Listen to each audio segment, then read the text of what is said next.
You're listening to Tremendous Leadership with Dr. Tracey Jones. Hello, everyone. Welcome to the latest episode of Leaders on Leadership podcast, where we pull back the curtain on leadership and talk with leaders of all ages and stages about what it takes to pay the price of leadership. And today, I am extremely excited to have Dr. Rick Rhoads as my guest. Rick, welcome. It's great to be here, Tracey. Thank you for having me on. You're welcome. And for our listeners out there, Rick and I go way back from our Lancaster Bible College days, and he is my hero. He is a person I hope to grow up and be 1/10 as tremendous as he is. And I'm so excited to talk and unpack the price of leadership with him. But I want to tell you a little bit about Rick's background so you understand where he's coming from. And he's going to talk about this. We'll cover this a little bit at the end. But Rick is president of an organization called BCM International, which is all about reaching children, strengthening the church, and empowering leaders. He and his wife, Naomi, have been married for 28 years. They have 2 adult children and 2 grandchildren. Rick and Naomi have served in the areas of student ministry, pastoral leadership, Christian education, and global leadership for the past 32 years.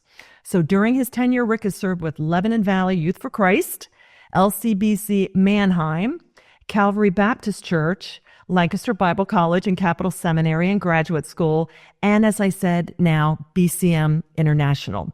Rick holds degrees in Bachelor of Science in Christian Education from Lancaster Bible College, a Master of Arts in Leadership for Evangelism and Discipleship from Columbia International University, and a Doctor of Global Leadership from George Fox Evangelical Seminary.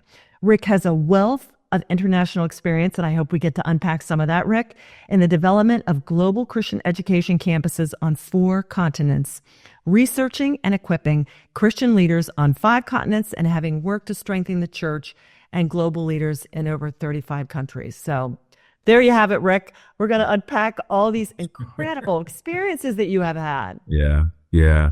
Well, it's an honor to be here with you today. And when I even listened to what you just said, I get tired listening to it. And I'm just grateful for the gift that God's done in my life and the things that He's allowed me to be a part of. So many of those pieces are great experiences and memories.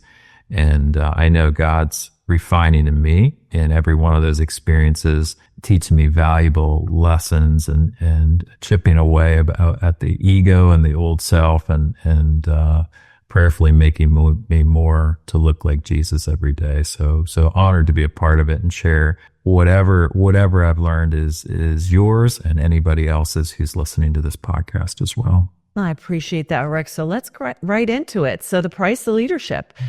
Leadership is one of the most talked about and written about topics. Our dear friend and fellow president, Dr. Tague, wrote a book called Jesus Leader.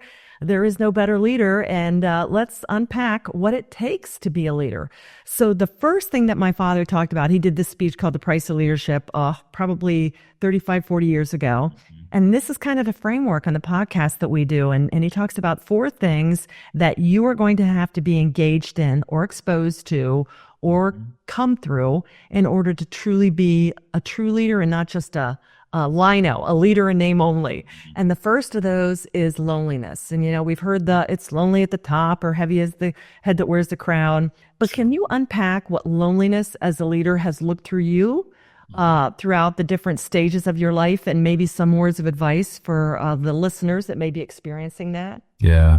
Thanks for asking the question, Tracey. And I think the value of what your dad wrote on so many years ago is so powerful as well, because many leadership books don't address this issue.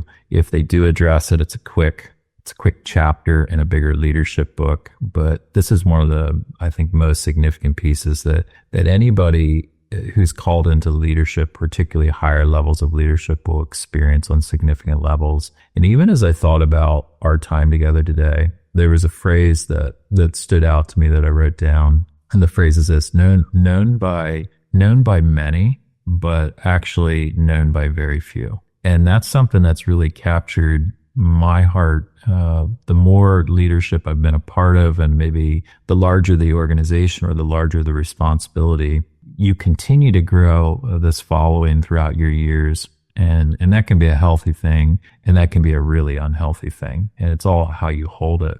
But I found over the years, when I was 21, I could walk into a Kmart or a Walmart and nobody knew who I was. And you could you could walk around and anonymity. You could buy your stuff and leave. And these days I'll say to Naomi, do I really have to go into Target? Do I really have to go there? And so it kind of captures this piece, because you can't get out of Target or Walmart without running into multiple people. Those conversations have to happen. And you want to honor people well, but a lot of people, many people, the deeper you go into leadership, the higher you go, know about you. And many, many people know you. Maybe it's from a time you spoke or your social media sites. So they assume they know you, but you're actually known, like truly known, by very few people. And so in that place, this idea of loneliness, it can set in where you realize that there's very few people that truly want to be around you for just being with you. So I often say it this way: how many people want to be around Rick? Not Dr. Rhoads, not President Rhoads, and you can name all your titles, but how many people want to just be around Rick?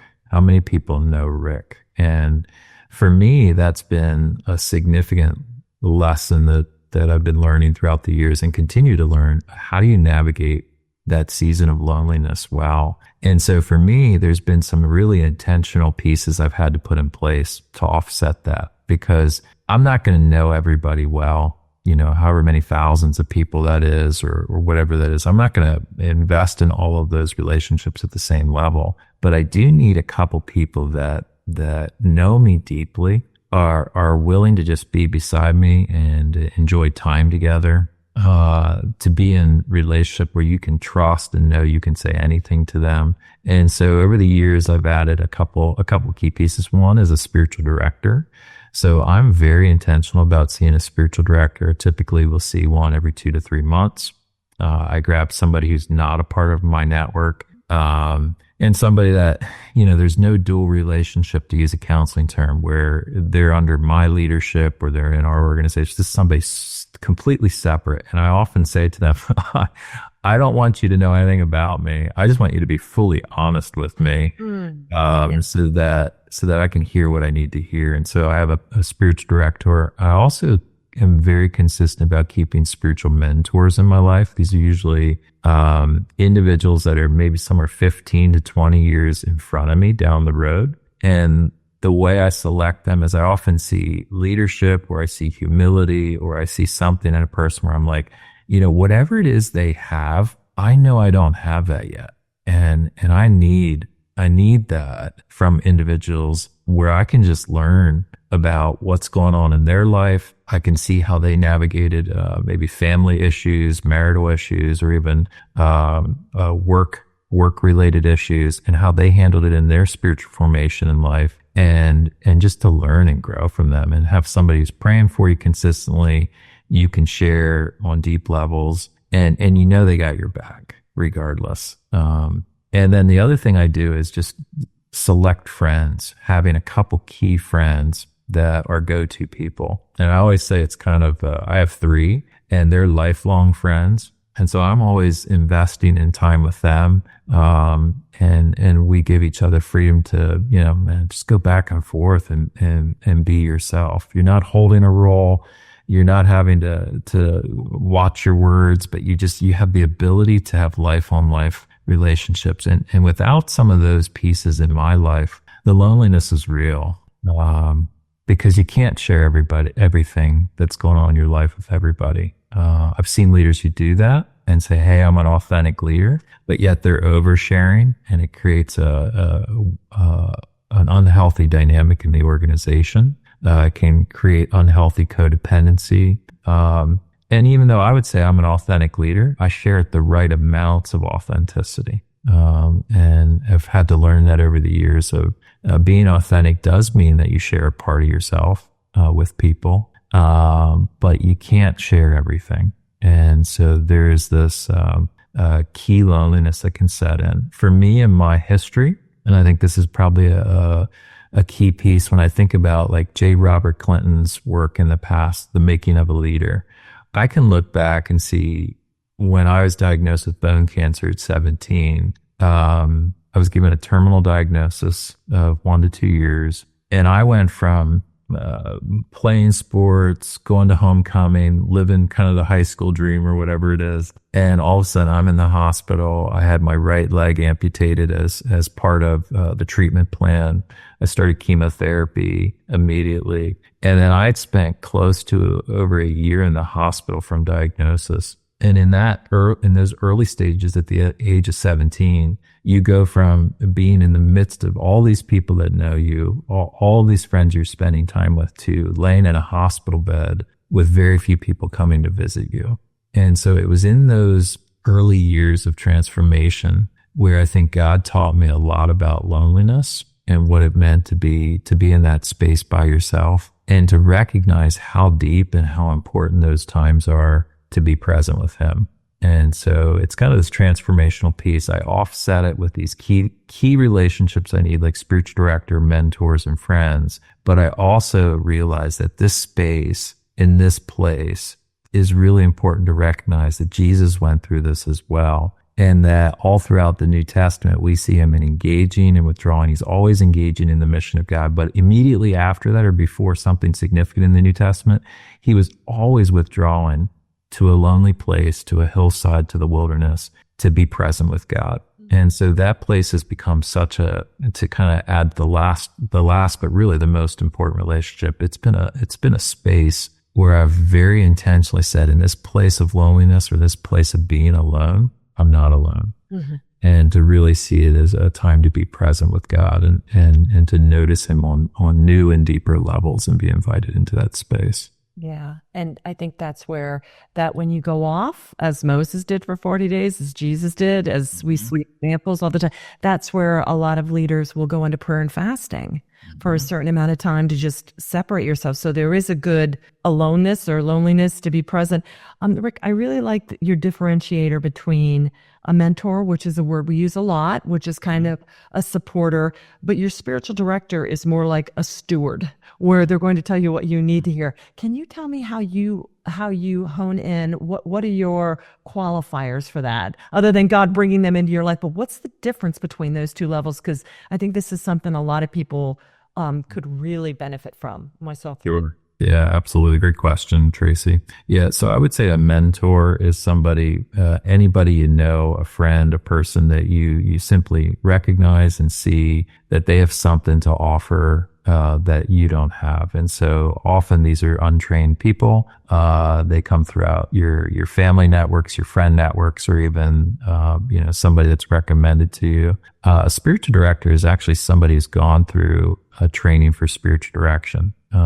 Some people would liken it similar to that of a person who's a counselor, and spiritual directors will often function as counselors as well. But a spiritual director will often go through 2 to 3 year training for spiritual direction, where they are guided and go through a process of helping someone to notice and discern the will of God. And so often it's set up like a counseling appointment where you seek a professional network of spiritual directors. You go meet with them, find the right fit, and you can meet, once a month, you can meet once every 2 months, but you'll go in for like an hour period of time, and you'll share parts of your story. They'll help you discern through and notice, what is God saying? What is he doing in your soul? They'll also help point out the hubris, the ego in you that's all of us struggle with to some extent. And a spiritual director who does their work well won't shy away from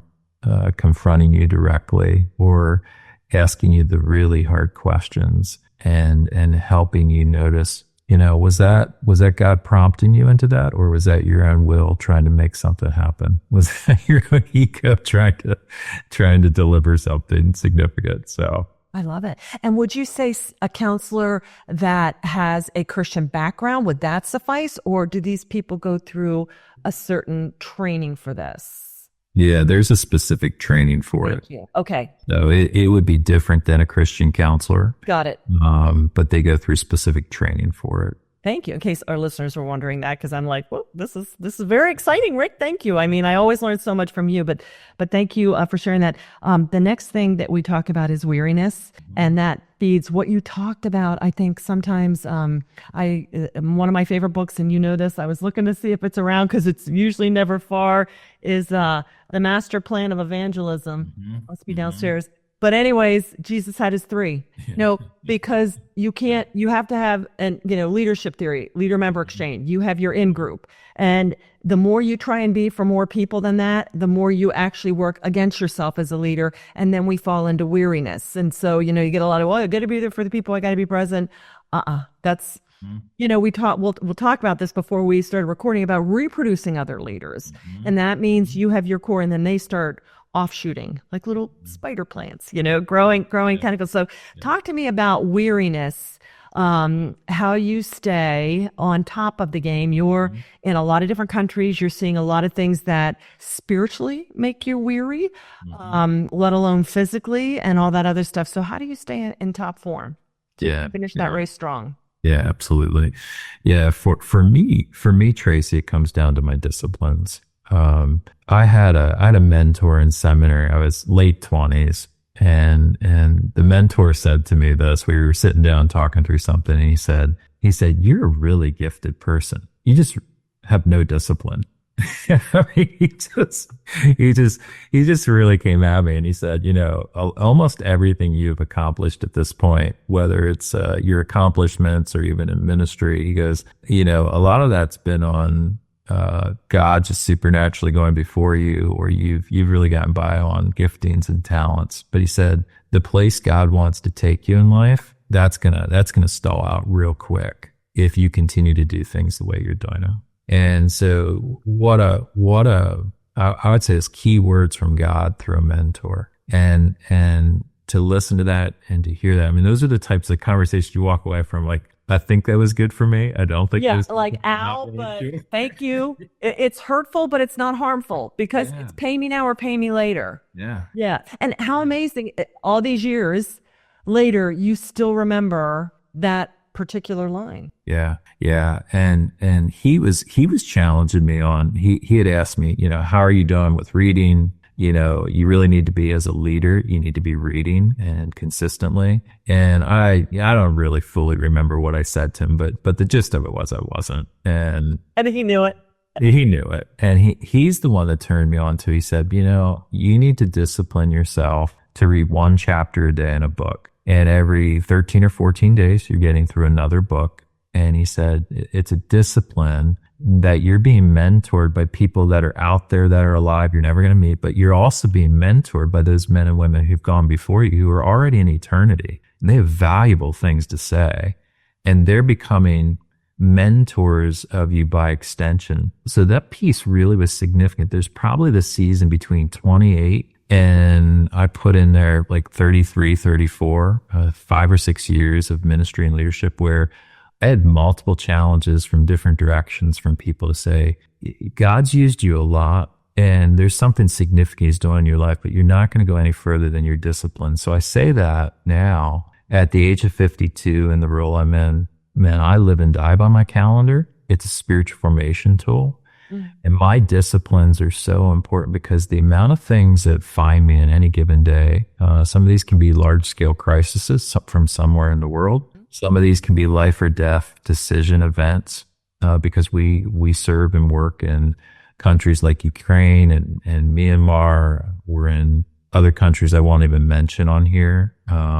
So there are some decisions and the weight that comes with those decisions that I don't take lightly, and they're heavy. And some leaders have said to me, well, you get 2 or 3 of those a year. And that could be true for certain positions. And then there's other roles where you find you have more.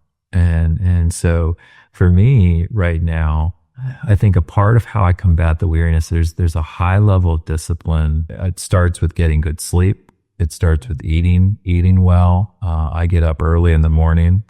And so I get a lot of work done before other people get to the office. I start my day with spiritual formation practice and really the discipline of reading scripture, but I read it slowly. and I might get through a paragraph or like a verse or even just a sentence or two, but I read it slowly. And this is a practice out of church history. You read it slowly and you invite the Holy Spirit to speak to you through the scripture and just say, is this true? What I'm reading, is it true of me? Is it true of my leadership? So I'll start with that practice every morning. And then my disciplines throughout the day are extremely important. So I'll start by emailing. I might do, whatever emails are needed for the day. And then I'll go into a time where I'm meeting with people. But throughout the day, I have these practices embedded. So I keep usually a half hour to an hour between my scheduled meetings where I can pause, shut the door to my office. I might sit in one of the chairs separate from where my computer is, and I'll take a time of silence and meditation. I'll take a time for maybe prayer, or I'll take a time to just sit, turn the lights off, and just kind of wind down and get recentered for a few minutes before I re-engage the next meeting. And at the end of the day, when I come to it, I often take a time to do a spiritual practice of examine, where I just ask the question, where did I see God show up today? What do I see him? What do I notice in what he's prompting me or calling me to do with maybe how I treat another individual or a decision I make? And so I recognize with hands wide open, this is a work God's called in me, that I'm not just here to be about building the kingdom of God and transforming others. My work is actively transforming me. And so I see it as a two-way street where God's called me into this to transformationally be refining my soul. But the weight of all of this can be extremely weary. And so I always ask the question of how can I be filling my tanks emotionally, physically, spiritually, while I'm giving out, because we all, when we're in ministry, we're serving in what's called a high touch field, where every interaction with individuals, there can be an emotional expenditure, there can be a physical expenditure where we're giving out. And so there has to be these things that we're doing to fill our tanks back up. And so I've asked those hard questions. What drains my tank? And what fills my tank? And so when I leave here each day, I love to cook. So I typically go home and I have some meal I'm preparing for my wife and I. That fills me. So I love that process of getting food and preparing it. I love the time with Naomi. So she gets home and we can have this great time for, 45 minutes to an hour of just lingering over some good food and catching up on our day. I love to ride bike. So I've learned every night I need to be on my bike, and it's this great just physical exercise time to be out on the bike where I can think through, process through significant issues that are going on, but it's filling me, it's energizing me, and I'm also getting that stress out of my body. And so I say all of this under the weariness. That discipline of having that every day can create a weariness that if you're not doing those things to fill your soul back up, you become very weary and very tired very quickly. I also place in there Sabbath rhythms throughout the year. Every couple months I'll take a 2 or 3 day retreat away. I'm very intentional about our vacation time, our Sabbath time as a married couple. Our kids now are, they're adults, they're moving on. So we've got more time to invest, but I'm always very strategic about how do we slow, how do we pause, how do we rest, how do we continue to fill our bodies back up so we don't get into this place where we're so weary, which leadership will in general do to all of us. Absolutely. And that's, the devil loves that too. If he knows he can't do whatever, he'll at least make us tired and exhausted or chronic fatigue or burnout. It's real. We still have this mortal part of us at, for however long. Well, I really appreciate you sharing specifically how you deal with the expenditures and the importance of who's pouring back into you. I mean, we talk a lot about servant leadership, but we have to be, even Jesus had people serve him and said, if you don't do this for me, you can't be part of the kingdom. It's reciprocity, so. Yeah, it really is. Yeah. It really is. Thank you for those details. So we covered loneliness, we covered weariness. The next thing my father talked about was something called abandonment, and not like abandoning a pet or abandoning a marriage, but his abandonment was you have to stop thinking about what you like and want to think about in favor of what you ought and need to think about. So it's really focus or singularity, as I talk about in Spark. And you alluded to it that you have people to help get you from your FOMO or your bright shiny object, or just, the good to great, just distractions, to the highest purpose. So how do you stay, any additional feedback on what you need to stay focused on? Yeah. So there's a couple processes I use in that, Tracey. One is I, like most leaders, have a running list of visionary pieces that we want to accomplish in the organization and mission. I also have a running list of just here's some crisis management pieces that we're actively ongoing doing. And then I have a running list of here's tasks, that need to happen. So probably on the most pragmatic level, part of my process every morning, when I'm doing some of that scripture reading and just sitting and process, I always say, what's the top 10 for today? What are those top 10 items that if something's not done on it today, the mission's not going to move forward and the vision's not going to be realized? So in that top 10, there'll be 2 or 3 things that I'm going to do that are very vision oriented. It's something that we want to bring about. Maybe it isn't reality yet, but we want to speak into existence something new. We want to move the organization forward. The other day, I put on that list, I want to say, we want to be in such and such a country in the next year, So there's just great conversations happening on it. But I wanted people to actively hear in the organization that we're going to start moving towards this. And so, for the last, I don't know how many days, people keep saying, so we're actually going to that country. I'm like, yeah, it's going to happen, So people are excited about it. But if I would have never said anything, it would have just not happened. Yeah. I also realize in that list, there's going to be some crisis management that if you don't engage something, it could go somewhere that we don't want. Okay. And so there might be something come up in a country around the world or in some department in your organization where there's a crisis actively happening, and you need to address what are the things we need to mitigate at this point, so it doesn't become something bigger. Something doesn't get out of hand, or how can you redirect it towards a healthy direction that it needs to move forward? And then there's also these tasks that just need to be done. And some of these tasks are just items of administration that need to happen. And if they don't happen, the organization's not going to move forward well. In this category, I also put like key things like I'm going to write a thank you note to a leader that maybe I haven't spoken to in a while. And it's going to be very intentional. It's going to be very precise. It's going to be authentic to them. And it's going to be a note that, in a day or two, they're going to open it up and there's a deeper connection that's felt there.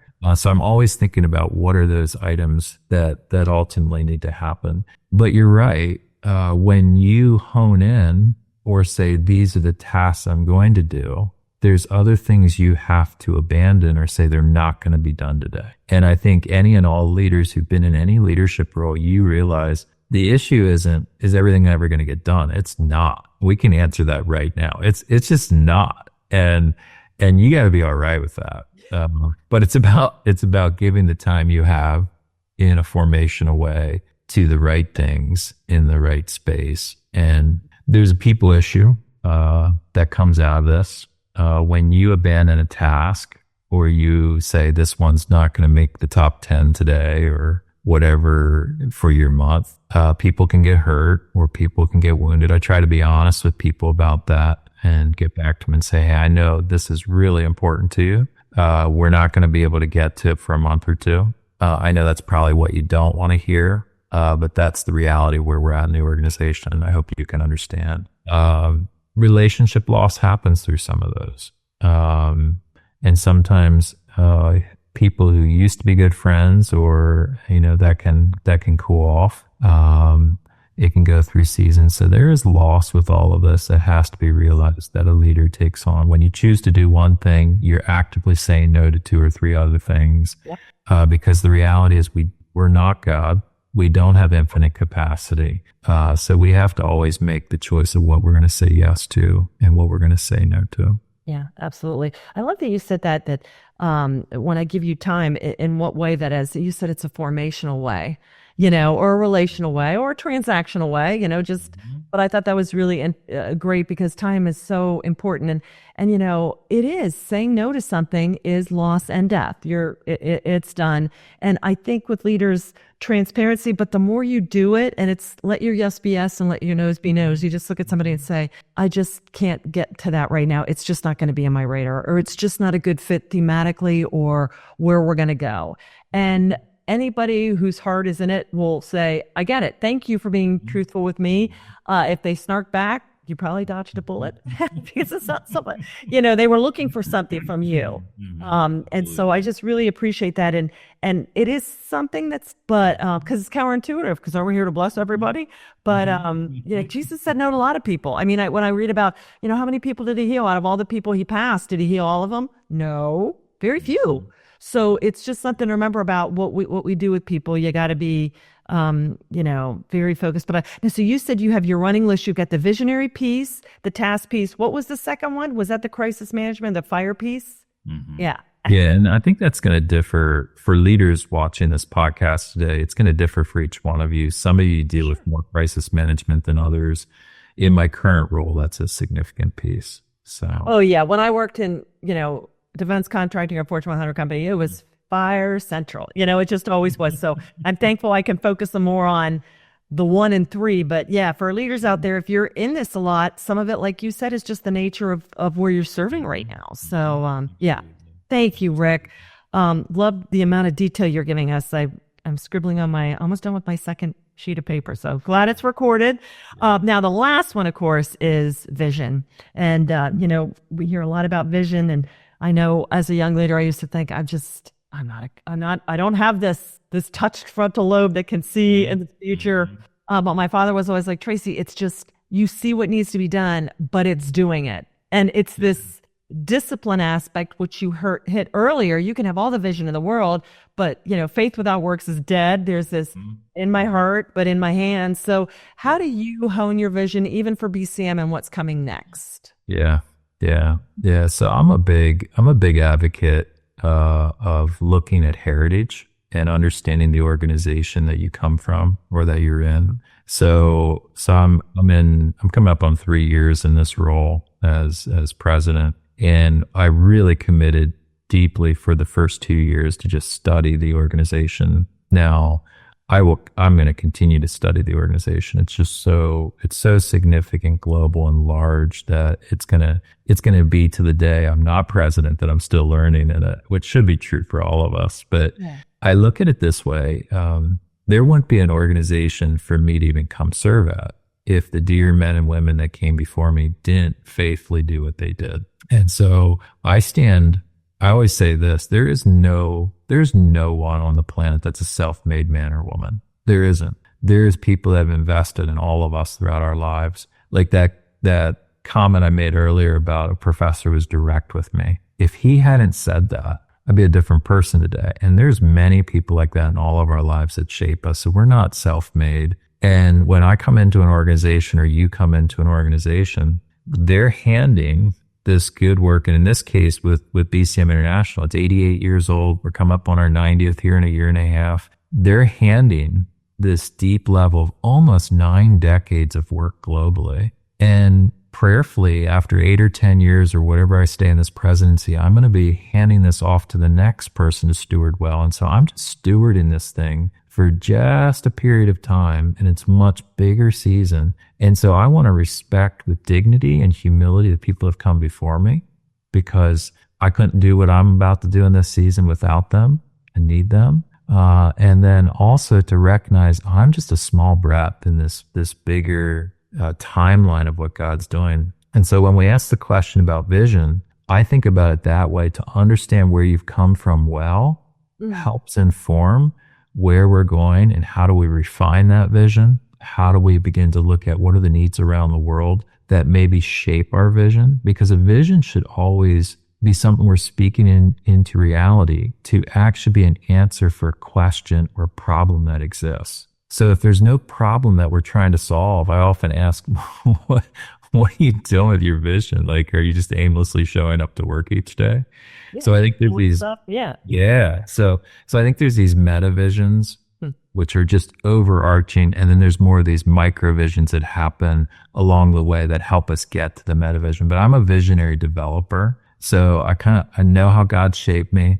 I'm one that can kind of look at the history of an organization, look at the world and say, okay, so here's what we've been historically. Here's what the actual needs in this culture are now. How do we meet those needs? So, BCM International, our big vision is reaching children and strengthening churches. So it looks different in different countries. So I had a teammate say, a couple months ago, hey, we're serving in Brazil. We ministered to the favelas, which are slums with children in, and there's public schools attached to them. So we're currently ministering in these public schools. So somebody asked the question, do you have any problem if a BCM missionary becomes a principal of one of these schools? I'm like, I have no problem at all with that. That's where the issue is. That's where the need is. Let's show up there. And, they asked the question, well, it's not really attached to a church per se. I'm like, doesn't really matter. Show up there. And so now we have basically BCM International as principals in 18 different public schools in Recife, Brazil, and they're feeding, ministering to, caring for almost 10,000 children a week in these schools. When I was down there a year ago after this conversation, I got to go into 2 of these schools and I met their leadership team. So the principal brings the vice principal in and there's all these people around. And I'm like, so who am I talking to? And it turned out the whole leadership team of this public school, which is run by a communist government, are all BCM missionaries. It was just such a beautiful thing. So they have all this Bible training and curriculum. They're feeding these children. They're clothing them. It was just a beautiful thing. And so that vision is unique to Brazil, but it's a vision that was an answer to a problem that existed, but it captures our overall meta vision of reaching children and strengthening the church. Mm-hmm.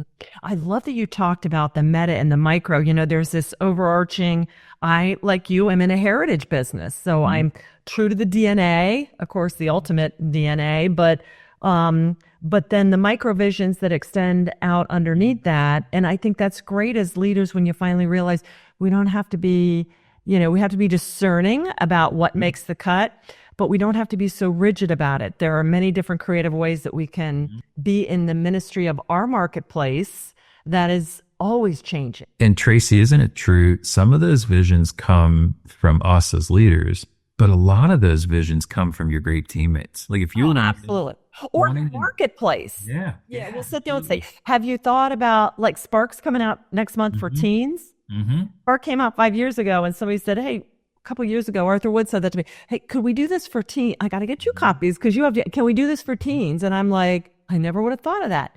Haven't been a teen in a long time. Was it a really good one? Kind of a snarky person, but yes. Yeah. Let's do that. So, I mean, that you're out there, or even that person asking you the question almost in a push-up way against it, which I'm a proponent of that too, because it lets you answer, yeah, I have thought about this, and here's why.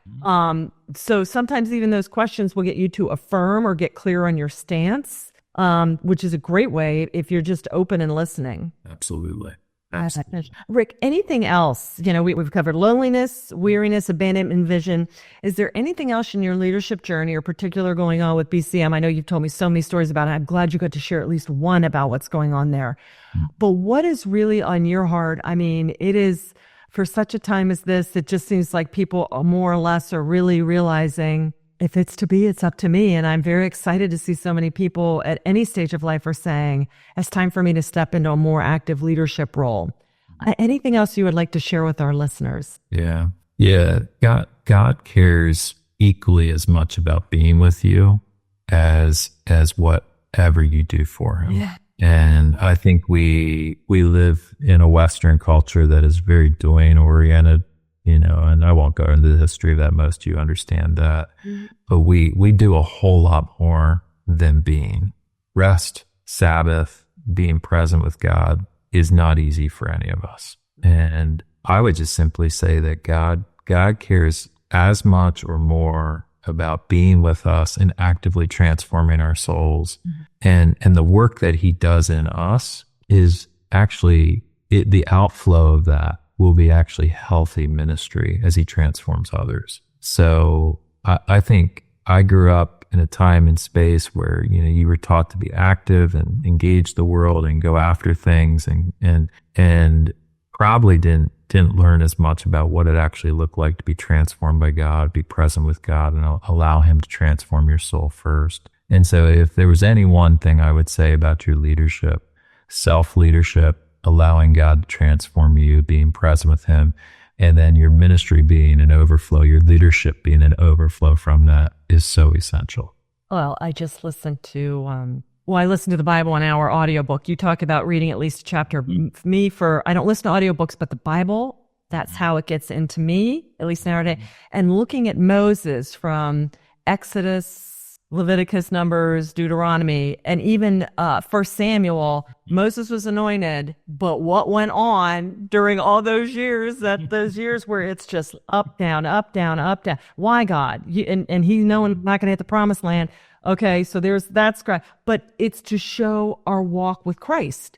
Because if you look at how many mutinies he had, and even Saul, when Saul messed up right from the beginning, but was allowed to stay on the throne, even though David was anointed. And I'm like, why did God do that? Why didn't he just put the new leader in? For us to look at what a walking leadership is and to submit to the leadership of God, which submitting to the leadership of God is what you said, it's being in relationship, transformational relationship with him. So, looking at this, because I used to think, why was he, it's almost like toying with the mouse kind of thing, but it's like, no, he's letting us see, I'm going to give you more chances, but I have a whole lot of work to do in you.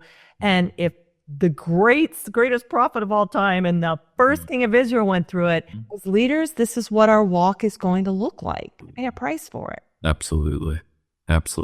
There's an amazing book I had a mentor give me one time called Tale of Three Kings by Gene Edwards. And you read the first third of it, and it's all on King David. And you're like, I have the heart of King David, And then you read the second portion of it, and it's all about Saul. And you're like, I'm Saul. And then you read the third portion, the last portion of the book, it's on Absalom, in the lineage. I know. And you read it and you're like, I have the tendencies of Absalom. Yeah.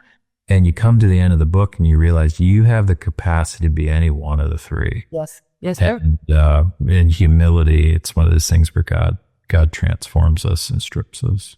Yeah, well, and that's why we talk to people like you and read about it's as old as time. It's part of his relationship with identifying, working on himself in us. So thank you, Rick, for bringing your perspective to this, and tell people just really briefly about BCM and where they can find out more about that and get in touch with you. What's the best way to make that happen? Sure.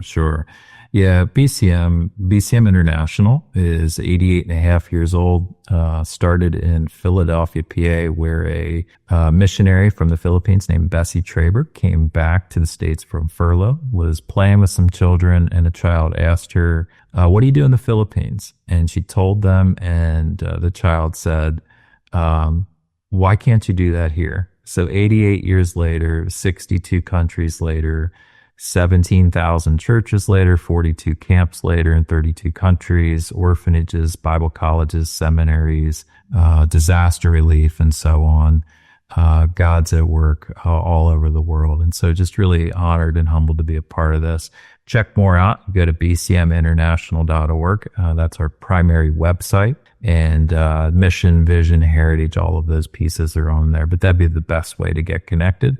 And then for myself, social media, I'm on Facebook, Instagram, and then also on X. So you could reach out to me on any of those for a conversation, or even just to connect for professional reasons. That's beautiful. And we'll put all those in the show notes so you can stay connected with what Rick's doing. Very exciting stuff. Rick, just thank you again for sharing, for all the things that I know how you've encouraged me and how you've informed me. And I'm a better person than I was at 9 a.m. when I first started. So that's what Charles says. You're going to be the same person 5 years from now, except for two things: the people you meet and the books you read. And Rick talked about that he had a mentor that said, what are you reading? Just get into that every day. And I think you had that as one of your disciplines that you did every day. And one chapter And boy, what a difference that makes. So listeners out there, thank you so much. If you were blessed or inspired or informed by what you heard, please hit the like, give us a review. Reviews mean everything. That's how people find out about what this is going on. And please be sure and share with somebody that you think could be blessed or encouraged or informed by what you heard today. And thank you so much again, Rick, for everything. And thank you to our listeners for being a part of our tremendous tribe. Have a tremendous rest of your day. Bye-bye. Tracey, thank you for the time. You're welcome, Rick. Thank you for listening to Tremendous Leadership with Dr. Tracey Jones. Find out more about Dr. Jones at www.tremendousleadership.com. If you've been ignited by something you heard in this episode, let us know by leaving a review for Tremendous Leadership wherever you listen to podcasts, or by sending us a message through www.tremendousleadership.com.